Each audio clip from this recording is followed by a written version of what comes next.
What happens when a man overhears his wife casually discussing inheritance while he's lying on the couch, seemingly asleep?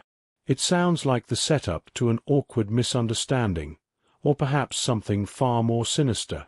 For James, it was neither. Instead, it became a moment that would unravel years of assumptions and redefine everything he thought he knew about trust, love, and family. James had always considered himself fortunate. He wasn't wealthy in the traditional sense, no yachts or private jets, but he lived comfortably with his wife, Sarah, in their modest suburban home. They'd been married for 15 years, sharing laughter over dinner, late-night conversations about their dreams, and even the occasional argument about whose turn it was to take out the trash. Life wasn't perfect, but it was good enough. Or so he believed. That evening, as he lay on the couch pretending to nap after a long day at work, Sarah walked into the living room chatting animatedly on the phone with her sister. At first, James didn't pay much attention. Eavesdropping wasn't exactly his thing. But then one word caught his ear: inheritance. Sarah's voice grew softer, almost conspiratorial, as she said, "If anything ever happened to him, we'd finally have some breathing room. You know how tight things have gotten lately." Her tone sent a chill down James's spine. Was she talking about money? About him? His heart began to race, but he forced himself to stay still, feigning sleep as his mind scrambled to process what he was hearing. "I mean," Sarah continued, "it's not like I'm wishing for anything bad to happen. But let's be honest. It wouldn't hurt if life gave us a little break, right?" The line went silent for a moment before she laughed lightly, brushing off whatever response her sister had given. James felt frozen, unable to move or speak. Had he misheard her? Maybe this was just idle gossip, harmless speculation between siblings. But deep down, he couldn't shake the feeling that there was more to it. Over the next few days, snippets of their conversation replayed in his mind like a broken record. What did Sarah mean by breathing room? And why did it feel like she was implying? Well, implying that his absence might solve their financial problems.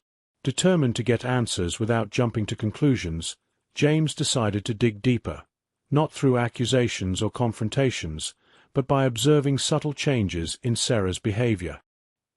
He noticed small things at first: the way she lingered on her phone calls when he entered the room, the sudden interest in updating their wills, "just being responsible," she assured him, and the frequent glances she gave him during quiet moments, as though weighing something heavy in her mind. None of these actions were damning on their own, but together they painted a picture James wasn't sure he wanted to see. One night, unable to sleep, James sat up in bed staring at the ceiling. Beside him, Sarah stirred slightly, mumbling something incoherent before settling back into slumber. Watching her peaceful expression, he wrestled with conflicting emotions. Part of him wanted to wake her up, demand answers, and clear the air once and for all. Another part, the rational, cautious side, urged him to wait, to gather more information before making any rash decisions. After all, relationships were built on trust, and accusing someone based on half-heard conversations could destroy that foundation forever. Yet, the nagging doubt refused to leave him alone. The turning point came unexpectedly. While cleaning out the attic one weekend, a chore Sarah had conveniently avoided helping with, James stumbled upon an old shoebox tucked away in a corner. Curiosity got the better of him, and he opened it to find a collection of letters, bank statements, and handwritten notes. At first glance they seemed innocuous, but as he sifted through them, a pattern emerged. The documents detailed discussions between Sarah and a financial advisor about maximizing payouts from insurance policies, along with references to contingency plans should James pass away prematurely. Each piece of paper felt like another blow, chipping away at the image of the loving, supportive wife he thought he knew. For hours, James sat cross-legged on the dusty attic floor, poring over the contents of the box. His initial shock gradually gave way to anger, then sadness, And finally, clarity. This wasn't just idle talk or wishful thinking. It was deliberate planning. Sarah had been preparing for a future without him, not because she feared losing him, but because she saw opportunity in his absence. The realization hit him hard, leaving him breathless and numb. How could someone who claimed to love him harbor such thoughts? When Sarah eventually called up to ask where he was, James took a deep breath and steadied himself. He descended the stairs slowly, carrying the shoebox under one arm. Standing in the doorway of the kitchen, he placed it on the table between them and waited for her reaction. At first, confusion flickered across her face, followed quickly by recognition and guilt. She didn't deny it. Instead, she sank into a chair, burying her face in her hands as tears began to fall.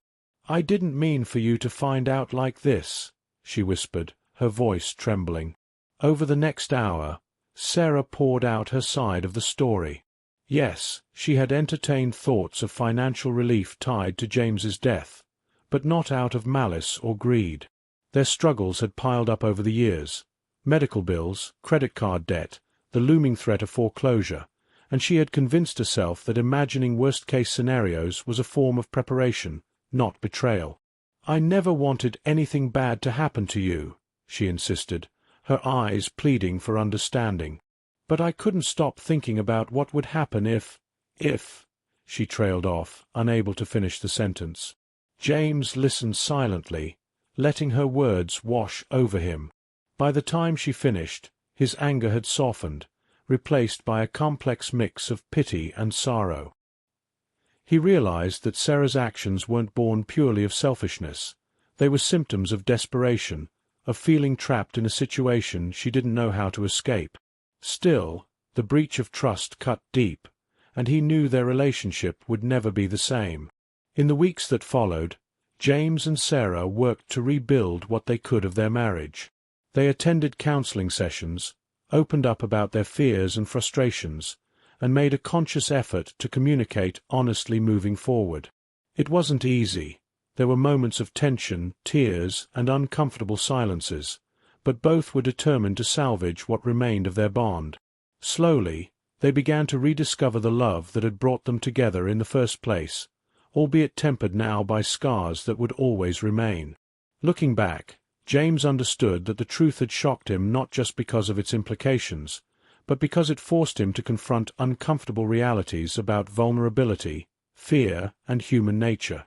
Love wasn't immune to hardship, nor was it exempt from mistakes. What mattered most was how people chose to respond when those cracks appeared. In the end, James and Sarah emerged stronger, not despite their flaws, but because of them. The counseling sessions became a lifeline for James and Sarah, a place where they could untangle the mess of emotions that had been festering beneath the surface.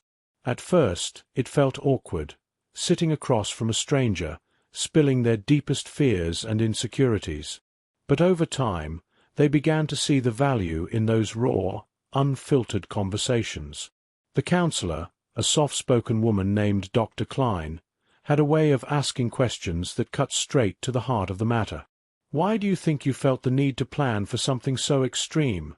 she asked Sarah during one session, her tone gentle but probing. Sarah hesitated, her fingers twisting nervously around the hem of her sweater. I felt like we were drowning," she admitted finally, her voice cracking. "And instead of trying to swim, I started thinking about what would happen if I just let go." James sat quietly beside her, absorbing her words. He had spent so much time being angry, hurt, and confused that he hadn't fully considered how Sarah's actions might have stemmed from a place of helplessness. Hearing her talk about feeling drowned by their financial struggles made him realize just how isolated she must have felt. It didn't excuse what she had done, but it gave him a new perspective, one that allowed room for empathy alongside his pain. "Did you ever think about talking to me about it?" he asked her later that evening, after they'd returned home. His voice was calm, but there was an edge of frustration beneath the surface. "Instead of keeping it all bottled up?" Sarah looked at him, tears welling up in her eyes. "I wanted to," she said softly. "But every time I tried, I chickened out. I thought you'd see me differently, like I was some kind of monster for even thinking about it." She paused, wiping her cheeks with the back of her hand. "And maybe part of me was scared you'd leave if you knew how bad things really were." Her honesty caught James off guard. For so long, he had assumed their marriage was built on solid ground, that they were a team who faced challenges together. Now, he saw how wrong he had been. They weren't just dealing with financial stress. They were grappling with years of miscommunication and unspoken fears. As the weeks turned into months, James and Sarah worked hard to rebuild trust. It wasn't easy. Old habits die hard, and the shadow of betrayal lingered between them like a ghost they couldn't quite exorcise. There were days when James found himself second-guessing Sarah's intentions, wondering if she was truly committed to change or simply going through the motions. And there were nights when Sarah lay awake, replaying the moment James confronted her with a shoebox, wondering if she'd ever fully earn back his trust. But despite the doubts and setbacks, they kept showing up for each other. Small gestures, a warm hug after a long day, a shared laugh over dinner, a heartfelt apology when tempers flared, began to chip away at the walls they had built. One evening, as they sat together on the couch watching an old movie, James turned to Sarah and said something that surprised even himself. "You know, I think this whole thing might have saved us." She looked at him, startled. "What do you mean?" she asked, tilting her head slightly. He shrugged, searching for the right words. "Before all this happened, we were coasting. We weren't really facing our problems. We were just pretending everything was fine. But now we're actually working on things, talking about stuff we used to avoid. It's not perfect, but it feels real." Sarah stared at him for a moment, then nodded slowly. "Yeah," she said, a small smile tugging at the corners of her mouth. "It does feel real." Their journey wasn't without its bumps. Money remained a sore spot, and there were still moments when old wounds threatened to reopen. But they learned to navigate those challenges together, leaning on the tools they had picked up in therapy and the strength they had rediscovered in each other. One breakthrough came when they decided to tackle their finances head-on. With the help of a financial advisor recommended by Dr. Klein, they created a budget, consolidated their debts, and set realistic goals for the future. It wasn't glamorous work, but it gave them a sense of control they hadn't felt in years. "This is actually kind of empowering," Sarah joked one night as they pored over spreadsheets at the kitchen table. James chuckled, shaking his head. Who would have thought spreadsheets could be sexy? Another turning point came when Sarah suggested they start volunteering at a local food bank. "I want to remind myself that we're not alone," she explained.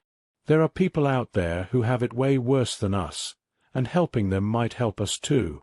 James agreed, and soon they were spending Saturday mornings sorting canned goods and packing boxes for families in need. The experience brought them closer, giving them a renewed sense of purpose and gratitude. "It's funny," James remarked one afternoon as they loaded bags into a delivery van.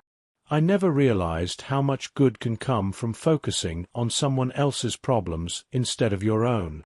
Sarah smiled, nudging him playfully. "See, I told you volunteering would be good for us." Through it all, James couldn't help but marvel at how much they had grown, not just individually, but as a couple. The ordeal had forced them to confront uncomfortable truths about themselves and their relationship, but it had also revealed strengths they didn't know they possessed. Sarah's vulnerability had taught James the importance of listening without judgment, while his resilience had inspired her to believe in the possibility of redemption. Together, they had transformed a crisis into an opportunity for growth, proving that love, when nurtured with care and effort, could withstand even the toughest storms. Looking ahead, James knew there would still be challenges to face. Life rarely handed out guarantees, and the road ahead wouldn't always be smooth. But for the first time in a long time, he felt hopeful. Hopeful that they could continue to build a life rooted in honesty and mutual support. Hopeful that they could weather whatever storms came their way. And most importantly, hopeful that they could hold on to the lessons they had learned. That love isn't just about grand gestures or fleeting passions, but about showing up day after day, even when it's hard. As he reached for Sarah's hand one quiet evening, watching the sun dip below the horizon, he realized something profound. Sometimes the truth doesn't just shock you, it sets you free. As the months rolled on, James and Sarah found themselves settling into a rhythm they hadn't experienced in years. It wasn't perfect, far from it, but it was honest. They began to notice little things about each other again, the kind of details that had faded into the background during their years of coasting through life together. Sarah started leaving sticky notes on James's coffee mug with silly doodles or encouraging words like, "You've got this." James, in turn, surprised her one morning by making breakfast for the first time in ages, a slightly burnt omelette with too much cheese but served with a flourish that made her laugh until tears streamed down her face. These small moments weren't earth-shattering, but they were enough to remind them why they had fallen in love in the first place. One Saturday afternoon, while sorting through old photo albums during another round of attic cleaning, James paused at a picture of the two of them from their early days together. They looked so young, so carefree, standing arm in arm at a beach with the sun setting behind them.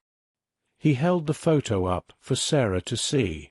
"Remember this?" he asked, his voice tinged with nostalgia. She leaned over his shoulder, squinting at the image. "Oh my gosh, I forgot about that trip. We drove all night just to catch the sunrise." Her eyes softened as she smiled. "We used to do stuff like that all the time. Spontaneous, ridiculous things."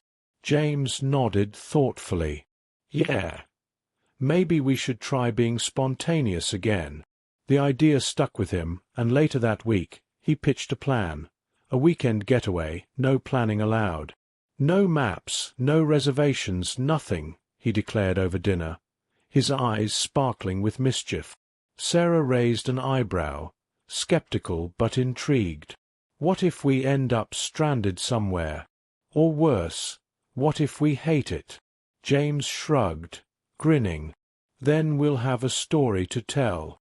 Come on, don't you miss the thrill of not knowing what's around the corner?" After a moment's hesitation, Sarah laughed and agreed. The next morning they packed a bag, hopped in the car, and hit the road, letting instinct guide their way. Their impromptu adventure took them to places they never would have chosen on their own. A quirky roadside diner where the waitress called everyone Hon, a hidden hiking trail that led to a breathtaking overlook, and even a tiny town festival celebrating something called Pickled Pepper Week. At every stop, they marveled at how freeing it felt to let go of control, even for just a few days. On the second night, they found themselves sitting under a blanket of stars in an empty field, sipping cheap wine from plastic cups. "This is nice," Sarah said quietly, her head resting against James's shoulder. "Really nice." He kissed the top of her head, feeling a warmth spread through his chest. For the first time in a long time, everything felt light. But as much as they enjoyed their renewed connection, reality always had a way of creeping back in. When they returned home, the stack of bills waiting on the kitchen counter was a stark reminder of the challenges they still faced.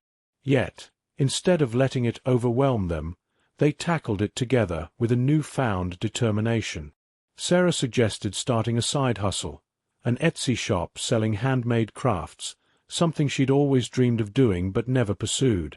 James encouraged her wholeheartedly, helping her set up a workspace in the spare room and learning how to use social media to promote her creations.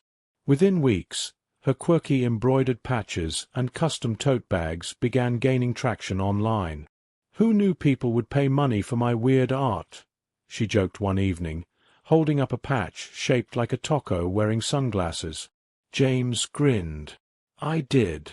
You're talented, Sar. Always have been." Meanwhile, James threw himself into his job with renewed focus, determined to climb the ladder and bring in more income. He stayed late at the office, volunteered for extra projects, and even enrolled in an online course to sharpen his skills. It wasn't glamorous work, but he found satisfaction in knowing he was contributing to their future. One evening, after a particularly grueling day, he came home exhausted but proud. Sarah greeted him at the door with a hug and a plate of lasagna she'd made from scratch. "You're amazing, you know that," she said, looking at him with admiration. He chuckled, flopping onto the couch. "So are you. This lasagna smells incredible." As they ate together, laughing about their respective days, James realized something important. They were finally pulling in the same direction again. Their progress wasn't without its hiccups, though. There were still moments when old insecurities bubbled to the surface. One night, after a stressful phone call with a creditor, Sarah snapped at James over something trivial, the way he loaded the dishwasher, and immediately regretted it. "I'm sorry," she said afterward, her voice trembling. "I didn't mean to take it out on you." He sighed, running a hand through his hair. "It's okay. We're both stressed. Let's just keep talking, all right?" They sat down at the table and hashed it out, airing their frustrations without letting resentment build. By the end of the conversation, they were laughing about how ridiculous the argument had been. "If this doesn't prove we're human," James quipped, "I don't know what does." As the year drew to a close, James and Sarah decided to celebrate their progress with a quiet New Year's Eve at home. They cooked a fancy meal, danced to their favorite songs in the living room, and reflected on everything they had been through. "Do you think we're stronger now?" Sarah asked, swirling her glass of champagne.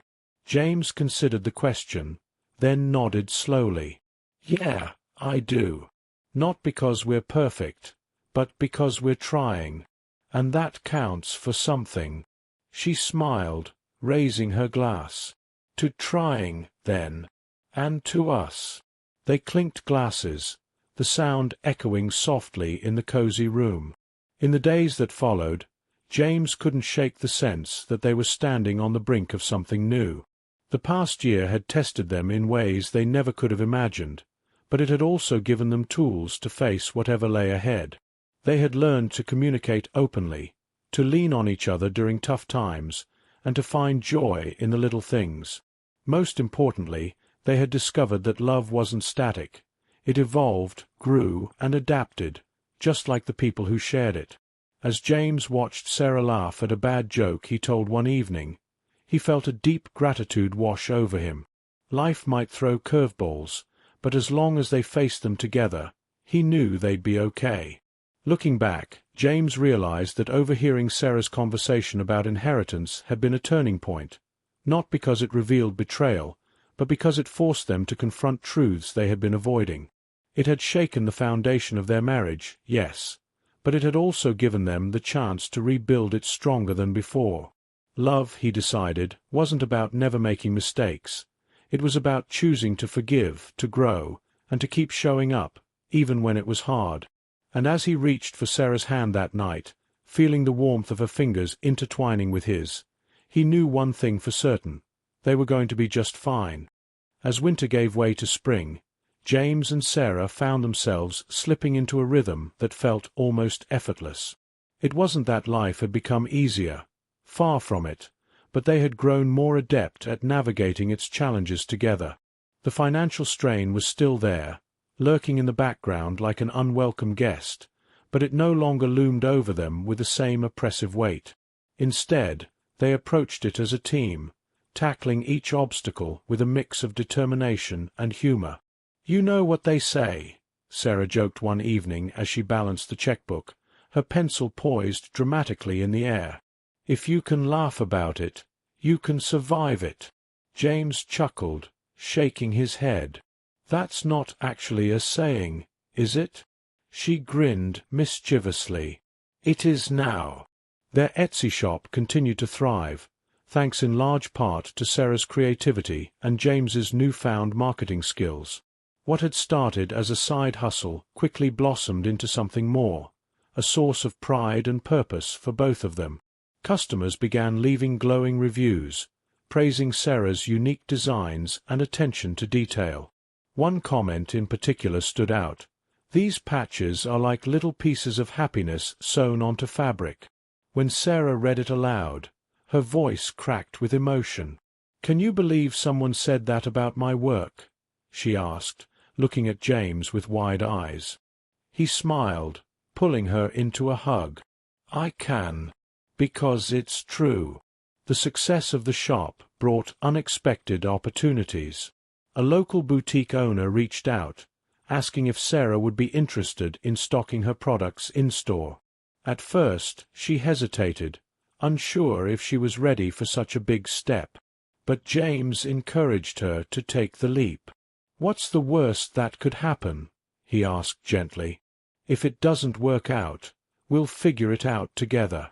With his support, Sarah agreed, and soon her creations were being displayed on shelves alongside other handmade goods. Seeing her work in a physical space, admired by strangers who had no idea of the journey behind it, filled her with a sense of accomplishment she hadn't felt in years. Meanwhile, James's hard work at his job paid off when he received a promotion, a modest bump in title and pay, but enough to ease some of the pressure they'd been feeling. He celebrated the news quietly, bringing home a pint of Sarah's favorite ice cream and presenting it to her with a flourish. "Guess who just became assistant manager of something important?" he announced, grinning ear to ear. Sarah squealed, throwing her arms around him. "I'm so proud of you. This calls for sprinkles." They spent the rest of the evening indulging in dessert and dreaming about the future, their laughter echoing through the house. But even as things improved, James couldn't shake the lingering thought that their relationship had been forever changed by the events of the past year. He didn't regret confronting Sarah or uncovering the truth. It had been necessary, but he wondered if they would ever fully erase the shadow of mistrust that had fallen between them. Some nights, as he lay awake listening to Sarah's steady breathing beside him, he replayed the moment he'd placed the shoebox on the kitchen table, watching her face crumple under the weight of his discovery. It haunted him, not because he doubted her sincerity now, but because it reminded him how fragile trust could be.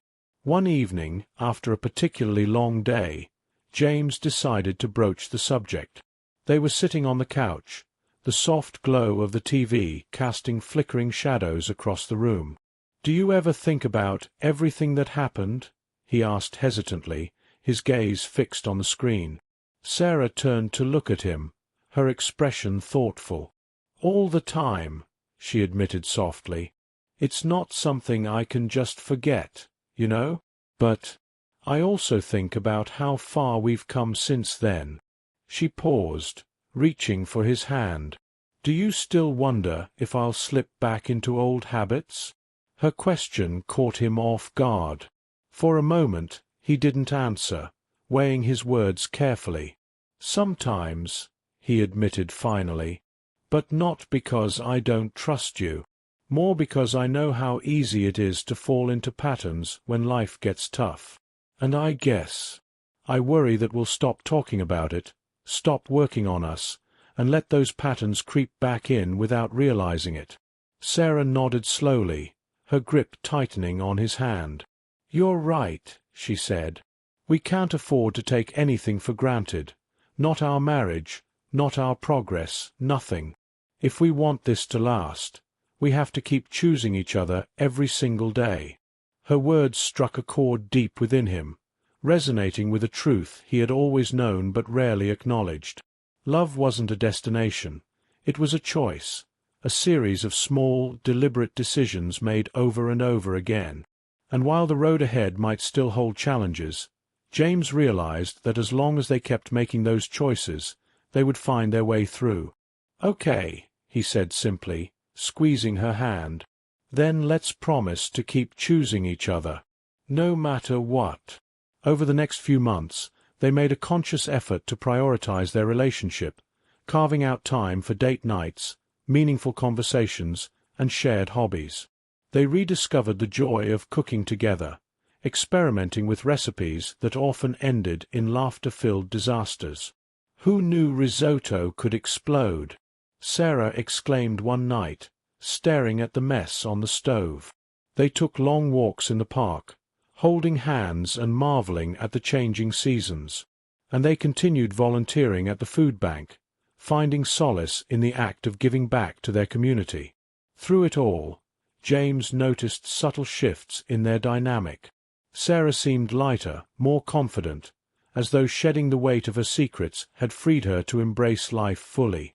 In turn, James felt grounded, anchored by the knowledge that they were building something real and lasting.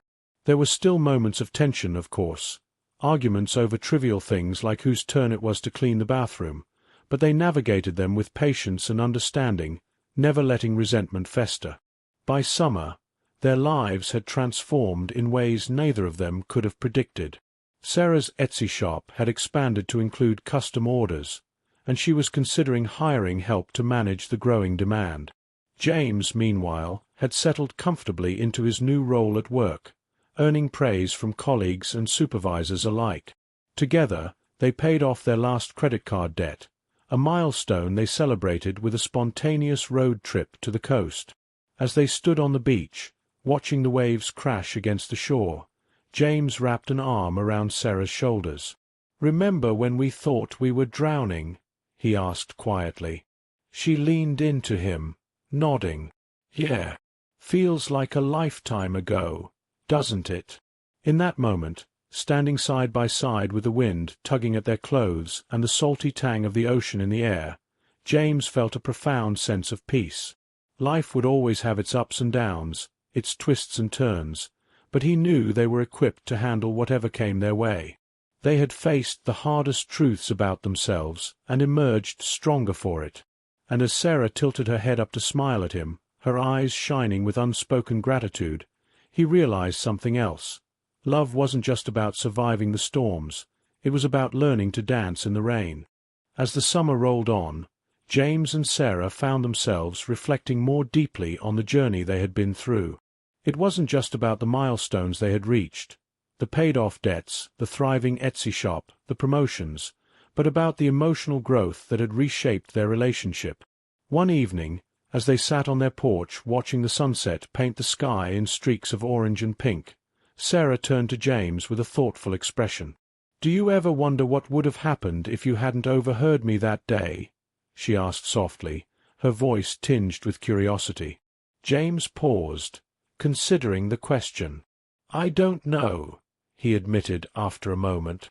"Maybe we'd still be coasting, pretending everything was fine while it all fell apart underneath. Or maybe we would have figured it out eventually anyway." Sarah nodded slowly, her gaze drifting toward the horizon. "It's funny, isn't it? Something so painful ended up being exactly what we needed." She sighed, wrapping her arms around herself as if trying to hold onto the thought. "I mean, I hate that I hurt you. I'll always regret that. But at the same time, I think it saved us from becoming strangers living under the same roof." Her words hung in the air between them, heavy yet somehow comforting. James reached over, placing a hand on her knee. "Yeah," he said quietly. "It feels like we got a second chance, a chance to do better, to be better." That idea stayed with them in the weeks that followed, shaping how they approached not just their marriage but their lives as individuals. Sarah began journaling again, something she hadn't done since her college days. At first, it was just a way to process her thoughts, but soon it became a creative outlet, spilling over into new designs for her Etsy shop. She started incorporating personal themes into her work, quotes about resilience, symbols of hope, little reminders of the beauty in imperfection. Customers responded enthusiastically, drawn to the authenticity behind each piece. "It's like your art has a soul," one reviewer wrote. When Sarah showed James the comment, tears welled up in her eyes. "Do you think people can tell how much this means to me?" she asked, her voice trembling. He smiled, pulling her close. Of course they can. Because it shows. James, too, found himself exploring new passions. Inspired by Sarah's entrepreneurial spirit, he decided to take up woodworking, a hobby he'd always been curious about but never pursued. On weekends, he transformed their garage into a makeshift workshop, filling it with sawdust and the scent of freshly cut pine. His first few projects were rough around the edges, literally, but he didn't mind. There was something satisfying about creating something tangible, something that required patience and care. One afternoon, he surprised Sarah with a handmade picture frame, its edges slightly uneven but brimming with character. "For our beach photo," he explained, handing it to her with a sheepish grin. She stared at it, then at him, before throwing her arms around his neck. "This is perfect," she whispered. "Just like you."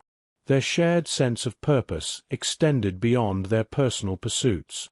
They became more involved in their community, volunteering not just at the food bank but also at local shelters and neighborhood cleanup events.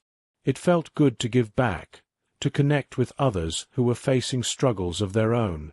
One Saturday, while serving meals at a homeless shelter, Sarah struck up a conversation with a woman named Maria, who confided that she was trying to rebuild her life after losing everything in a fire. "You're stronger than you think," Sarah told her earnestly, her voice steady despite the lump in her throat. "And you don't have to do it alone." Later, as they drove home, James glanced at Sarah, noticing the determined set of her jaw. "What's going through your head?" he asked gently. She hesitated, then said, "I want to help her. Really help her. Maybe offer some mentorship or resources for starting over." James nodded, unsurprised. "Then let's figure out how." Together, they brainstormed ways to support Maria, eventually connecting her with local organizations that could provide job training and housing assistance. Watching her regain confidence and stability reminded them of their own journey, the importance of reaching out, of leaning on others when times got tough. "It's amazing how helping someone else can make you feel so hopeful," Sarah remarked one evening as they discussed Maria's progress. James agreed, adding, "And it reminds us how far we've come. We're not those same people anymore, the ones who were drowning in silence." By fall, their lives had settled into a rhythm that felt both familiar and fresh. The financial stress that had once consumed them was now manageable, thanks to their combined efforts and newfound income streams. Their home, once a place of tension and unspoken fears, had become a sanctuary, a space filled with laughter, creativity, and mutual respect. Even the attic, once a repository of secrets and old wounds, had been cleaned out and repurposed into a cozy reading nook where they spent lazy Sunday afternoons curled up with books and cups of tea. But perhaps the most profound change was in how they viewed themselves and each other. Sarah no longer saw herself as someone defined by mistakes or failures. Instead, she embraced her imperfections as part of what made her human. James, too, had grown more compassionate, not just toward Sarah but toward himself, recognizing that love wasn't about perfection but about effort, vulnerability, and forgiveness. "We're works in progress," he mused one evening as they sat by the fireplace, the golden light casting warm shadows across the room. Sarah smiled, resting her head on his shoulder. "And isn't that kind of beautiful?" As the year drew to a close, they marked the occasion with a quiet celebration at home. Instead of making resolutions, they wrote letters to each other, notes of gratitude, reflection, and hope for the future. Sarah's letter spoke of admiration for James's unwavering support and courage, while James praised Sarah's resilience and ability to turn pain into purpose. When they exchanged letters, tears streamed down their faces, not out of sadness but from the overwhelming realization of how far they had come. "Thank you for sticking with me," Sarah whispered, clutching his hand. James kissed her forehead, his voice thick with emotion. "Always." Looking ahead, James knew there would still be challenges to face. Life rarely handed out guarantees, and the road ahead wouldn't always be smooth. But as he gazed at Sarah, her eyes shining with love and determination, he felt an unshakable certainty. They were ready. Ready to face whatever came their way, together. Love, he realized, wasn't just about surviving the storms. It was about finding strength in the struggle, joy in the journey, and meaning in the moments that mattered most. And as they toasted to the new year, their glasses clinking softly in the candlelit room, James knew one thing for sure. They were going to be okay.